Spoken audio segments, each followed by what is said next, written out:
नहीं पाए थे।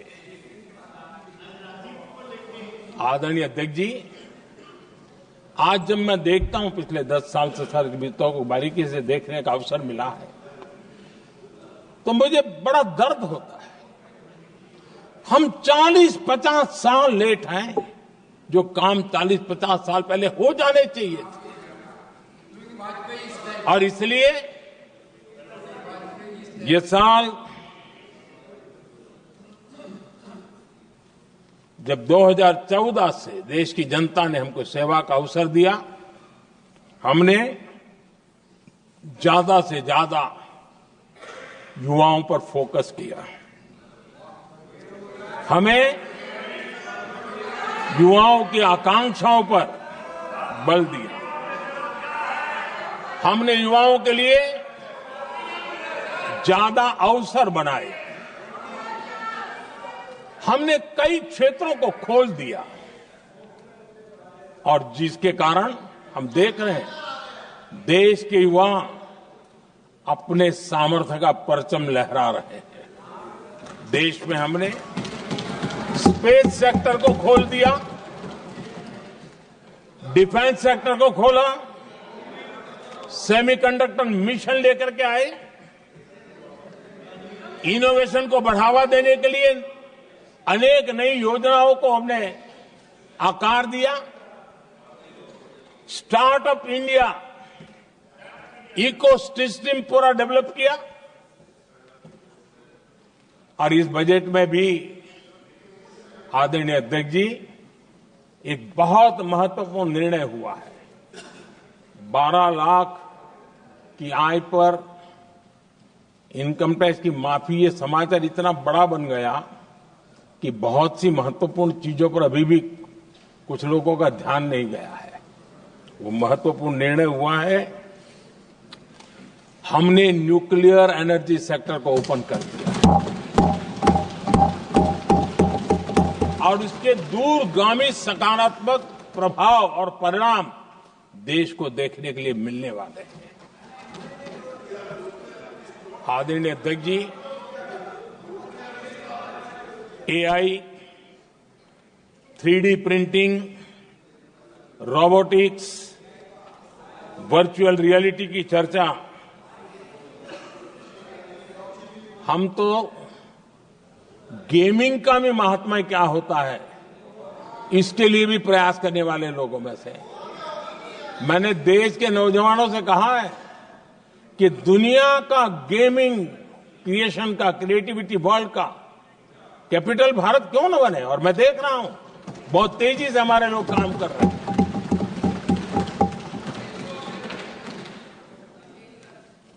कुछ लोगों को अब जब एआई की बात होती है, कुछ लोगों को अब ये शब्द फैशन में है तो बोला जाता है, लेकिन मेरे लिए सिंगल एआई नहीं है, डबल एआई। भारत की डबल ताकत है। एक एआई आर्टिफिशियल इंटेलिजेंस, दूसरा AI aspirational India.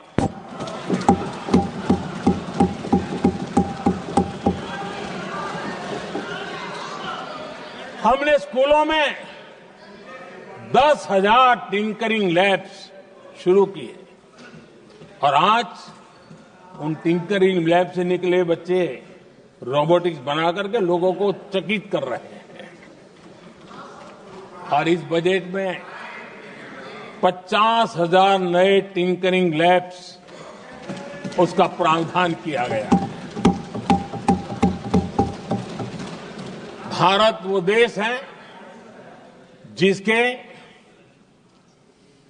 India AI mission को लेकर के पूरी दुनिया बहुत आशावादी है और विश्व के एआई प्लेटफॉर्म में भारत की मौजूदगी एक महत्वपूर्ण स्थान प्राप्त कर चुकी है।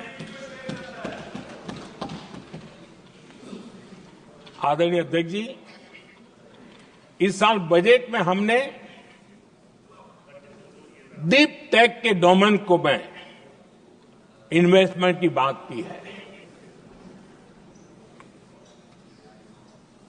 और डीप टेक मैं समझता हूं हमारे लिए तेज गति से आगे बढ़ने के लिए और 21वीं सदी पूरी तरह टेक्नोलॉजी ड्रिवन सेंचुरी है। ऐसे में हमारे लिए आवश्यक है कि भारत डीप टेक के क्षेत्र में बहुत तेजी से आगे बढ़े। आदरणीय अध्यक्ष जी, हम लगातार युवा भविष्य को ध्यान में रखते हुए काम कर रहे हैं,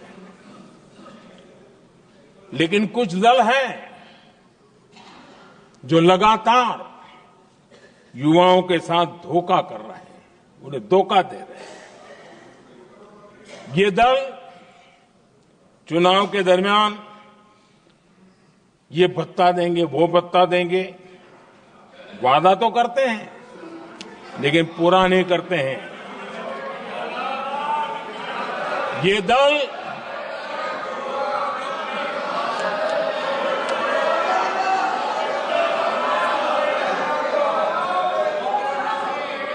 प्लीज माननीय सदस्य गरिमा प्रतिष्ठा बनाए रखें। भारत की संसद में आप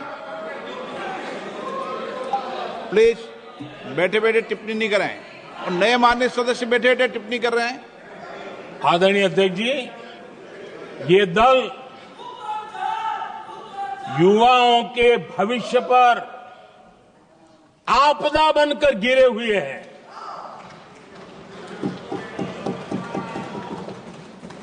आदरणीय अध्यक्ष जी, हम कैसे काम करते हैं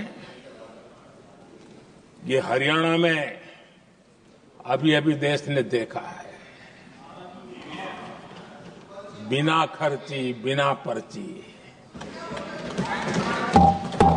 नौकरी देने का वादा किया था, सरकार बनते ही नौकरी मिल गई नौजवानों को। हम जो कहते हैं उसी का परिणाम है। आदरणीय अध्यक्ष जी, हरियाणा में तीसरी बार भव्य विजय और हरियाणा में के इतिहास में तीसरी बार विजय, ये अपने आप में ऐतिहासिक घटना है। आदरणीय अध्यक्ष जी, महाराष्ट्र में भी ऐतिहासिक परिणाम, जनता जनार्दन के आशीर्वाद। महाराष्ट्र के इतिहास में सत्ता पक्ष के पास इतनी सीटें पहली बार, ये जनता जनार्दन के आशीर्वाद से हम करके आए हैं।